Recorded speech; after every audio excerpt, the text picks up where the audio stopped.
사람들은 뉴스를 봅니다. 우리는 돈이 어디로 가는지 봅니다. 돈의 방향을 기록하는 돈결, 노트. 미국에서 먼저 불이 났습니다. 그런데 왜 그 불이 태평양 건너 한국 주식과 환율 공포까지 번졌을까요? 그리고 그 불은 한국 주식과 환율 공포로 번졌습니다. 오늘 시장을 이해하려면 이 표 하나면 됩니다. 미국 AI 반도체주가 먼저 흔들렸고 브로크함이 AI 기대치에 균열을 냈고 금리 공포와 대형 IPO 수급 부담이 붙었습니다.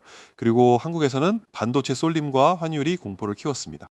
핵심은 이겁니다. AI가 망한 게 아닙니다. AI에 너무 몰렸던 돈이 출구로 몰린 겁니다. 끝까지 보시면 이런 폭락장에서 지금 당장 뭘 팔고 살지가 아니라 무엇을 확인한 뒤 움직여야 하는지 알려드리겠습니다. 자, 이제 이 표를 중심으로 하나씩 풀어보겠습니다. 오늘 공포는 한 번에 온 게 아닙니다. 미국에서 시작된 충격이 6단계를 거쳐 한국 증시와 환율 공포까지 번진 겁니다. 데이터 노트 먼저 1번부터 보죠. 첫 번째입니다. 미국 AI 반도체주 급락, 미국에서 먼저 불이 났습니다. 그런데 데이터 노트, 미국 주식이 그냥 빠진 게 아니라 왜 미국 기술주가 먼저 흔들렸는지가 중요하잖아요. 맞습니다. 미국 기술주가 빠졌다는 건 결과입니다. 진짜 봐야 할 건 이유입니다. 최근 미국 시장은 AI 기대감으로 강하게 올라왔습니다.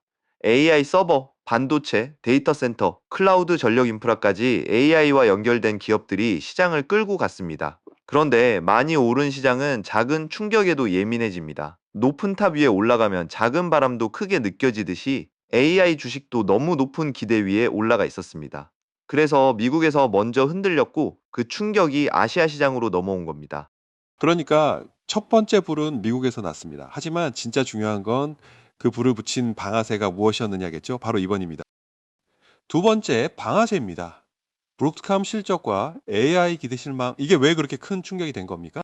여기서 오해하면 안 됩니다. 브루크스콤이 망했다는 뜻이 아닙니다. AI 산업이 끝났다는 뜻도 아닙니다. 문제는 기대치입니다. 요즘 시장은 AI 기업들에게 보통 성적표를 요구하지 않습니다. 100점도 부족합니다. 120점, 130점을 기대합니다. 그런데 브루크스콤의 실적과 AI 전망이 시장의 엄청난 기대를 완전히 만족시키지 못하자 투자자들이 갑자기 질문을 바꾼 겁니다. AI가 좋은 건 알겠는데 주가가 너무 비싼 거 아니야? 이게 방아쇠입니다. AI가 나빠진 게 아닙니다. AI 앞에 붙어있던 가격표가 너무 비쌌던 겁니다. 쉽게 말하면 이렇습니다. 맛집이 있습니다. 맛은 좋습니다. 그런데 대기줄이 3시간입니다. 처음에는 사람들이 말합니다. 이 집은 3시간 기다릴 만해. 그런데 어느 순간 누군가 말합니다. 맛은 있는데 3시간까지 기다릴 정도야? 그 순간 줄 맨 뒤부터 사람들이 빠지기 시작합니다. 오늘 AI 주식이 딱 그랬습니다. AI가 맛없는 집이 된 게 아닙니다. 줄이 너무 길었던 겁니다.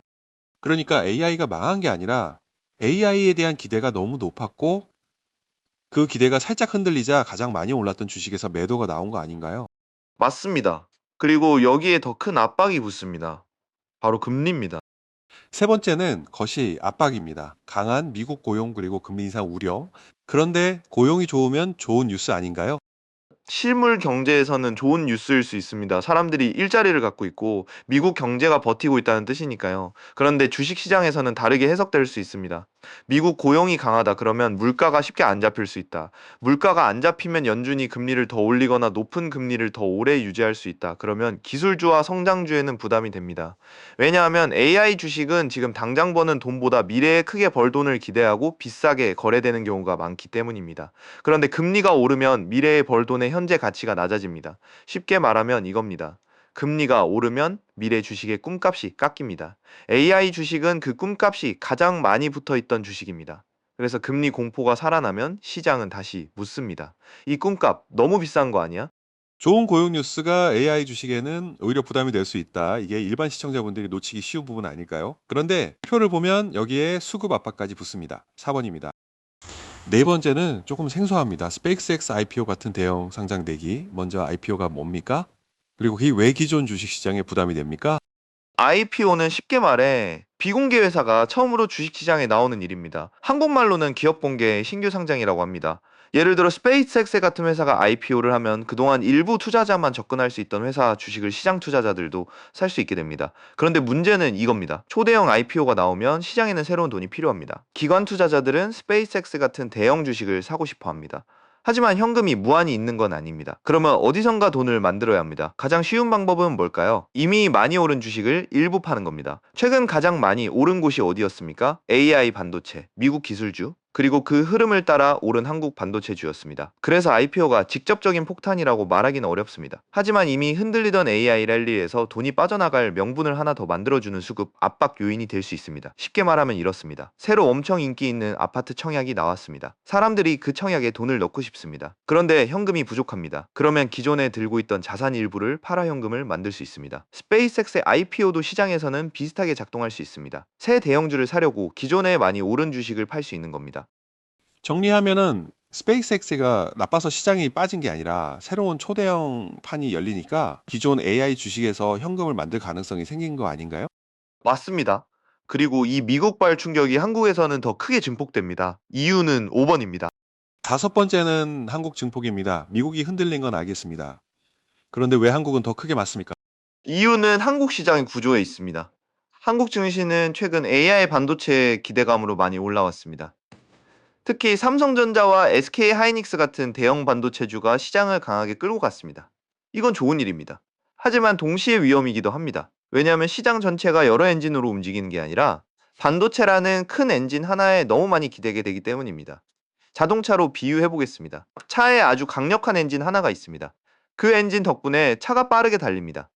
그런데 문제는 그 엔진 하나가 흔들리면 차 전체가 흔들린다는 겁니다. 오늘 한국 증시가 그랬습니다. 미국 AI 반도체주가 흔들리자 한국에서는 삼성전자와 SK 하이닉스를 통해 충격이 들어왔고 그 충격이 지수 전체로 번졌습니다. 한국 증시가 약해서만 빠진 게 아닙니다. 한국 증시가 AI 반도체 흐름에 너무 강하게 연결돼 있었기 때문에 미국 충격을 더 크게 받은 겁니다. 그러니까 반도체가 강할 때는 한국 증시를 밀어 올리지만 반대로 반도체가 흔들리면 한국 증시 전체가 흔들릴 수 있다. 이게 쏠림의 양면 아닌가요? 그런데 마지막 6번이 제일 무섭습니다. 여섯 번째입니다. 외국인 매도와 환율 상승. 이게 왜 그렇게 위험합니까? 주식만 빠지는 건 조정일 수 있습니다. 그런데 주가 하락이 환율 공포로 번지면 문제가 더 복잡해집니다. 외국인은 한국 주식을 살 때 달러를 원화로 바꿔서 삽니다. 반대로 한국 주식을 팔고 나갈 때는 원화를 다시 달러로 바꿔야 합니다. 그런데 원화 가치가 계속 떨어질 것 같으면 외국인 입장에서는 부담이 커집니다. 예를 들어 보겠습니다. 외국인이 한국 주식에서 5% 수익을 냈습니다. 그런데 그 사이 원화 가치가 달러 대비 7% 떨어졌습니다. 그러면 달러 기준으로는 오히려 손해가 날 수 있습니다. 그래서 외국인은 주가만 보는 게 아니라 환율도 같이 봅니다. 문제는 여기서 악순환이 생긴다는 겁니다. 외국인이 한국 주식을 팝니다. 원화를 받습니다. 그 원화를 달러로 바꿔서 나갑니다. 달러 수요가 늘어납니다. 환율이 오릅니다. 환율이 오르니 다른 외국인도 불안해집니다. 그래서 또 팝니다. 이 구조가 만들어지면 주가 하락은 단순한 주식시장 문제가 아니라 환율 공포로 번집니다. 그러니까 오늘 진짜 공포는 주가가 빠졌다는 사실 하나가 아니네요. 미국 기술주 하락, AI 기대치 실망, 금리 공포, IPO 수급 부담, 한국 반도체 쏠림, 외국인 매도와 환율 상승이 하나의 흐름으로 연결됐다는 겁니다. 정확합니다. 오늘 시장의 무서운 점은 악재가 하나였다는 게 아니라 악재들이 서로 연결됐다는 점입니다. 자, 이제 원인은 알겠습니다. 그런데 시청자분들이 진짜 궁금한 건 이거일 겁니다. 그래서 지금 팔아야 합니까? 떨어졌으니까 사야 합니까? 아니면 그냥 기다려야 합니까? 이런 장에서 개인 투자자는 뭘 먼저 봐야 합니까? 이런 장에서는 예측보다 확인이 먼저입니다. 무조건 팔아야 한다, 무조건 사야 한다, 이렇게 단순하게 접근하면 위험합니다. 지금은 세 가지 신호를 봐야 합니다. 첫째, 미국 AI 반도체주가 멈추는지 봐야 합니다. 오늘의 첫 불은 미국에서 났습니다. 그러면 불이 꺼지는지도 미국 AI 반도체주에서 먼저 봐야 합니다. 둘째, 원 달러 환율이 안정되는지 봐야 합니다. 환율이 계속 튀면 외국인 수급은 더 불안해질 수 있습니다. 셋째, 외국인 매도가 줄어드는지 봐야 합니다. 외국인이 계속 팔고 환율도 계속 오르면 시장은 쉽게 안정되기 어렵습니다. 반대로 미국 기술주가 멈추고 환율이 진정되고 외국인 매도가 줄어들면 시장은 숨을 돌릴 수 있습니다. 그러니까 지금은 공포에 끌려다니는 장이 아니라 신호를 확인해야 하는 장입니다. 오늘 표를 다시 보겠습니다. 공포는 이렇게 번졌습니다. 미국 AI 반도체주 급락에서 시작해 브룩스컴 실망, 금리 공포, IPO 수급 부담, 한국 반도체 쏠림, 외국인 매도와 환율 상승까지 이어졌습니다. 그래서 오늘의 핵심은 이겁니다. AI가 망한 게 아닙니다. AI에 너무 몰렸던 돈이 금리, IPO, 환율 충격을 만나 출구로 몰린 겁니다. 오늘은 왜 이런 폭락이 생겼는지 원인 지도를 봤습니다. 다음 시간에는 더 중요한 이야기를 해보겠습니다. 이런 폭락장에서 개인 투자자는 무엇을 먼저 확인해야 하고 어떤 신호가 나오기 전까지는 움직이면 안 되는지, 그리고 환율, 외국인, 반도체 중 무엇을 가장 먼저 봐야 하는지 구체적으로 정리해 드리겠습니다. 공포는 피할 수 없습니다. 하지만 공포가 번지는 순서를 알면 다음 행동은 훨씬 차분해질 수 있습니다. 오늘의 동결 노트였습니다.